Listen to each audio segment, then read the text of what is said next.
আসসালামু আলাইকুম। এই যে মাটির ঘরটা যে দেখতেছেন, এটা শুধু একটা মাটির ঘর নয়, এটা হলো একটা মসজিদ।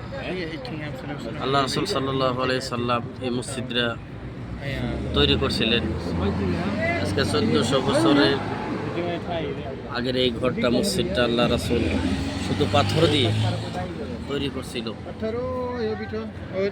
আল্লাহ রাসূল যে এই মসজিদে যে নামাজ পড়তে যে আসতেন, ওই যে পাহাড়ের উপরে যে বড় বড় দুইটা পাথর দেখতেছে, এই যে দুই পাথরটা কাফেররা নিক্ষেপ করছিল আল্লাহ রাসূলকে মারার জন্য।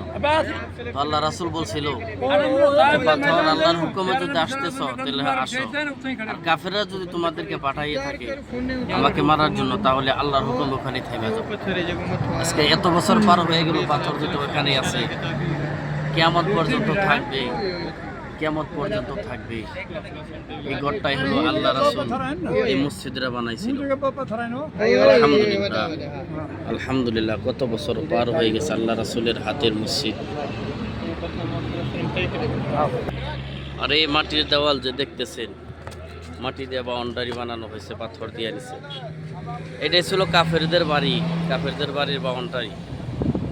আল্লাহ রাসূলের অনেক কষ্ট দিত সেই কাফেরদের। এই বাড়ি ঘর এখানেই ছিল। এই যে মাটি দিয়ে দেওয়াল বানানো হয়েছে।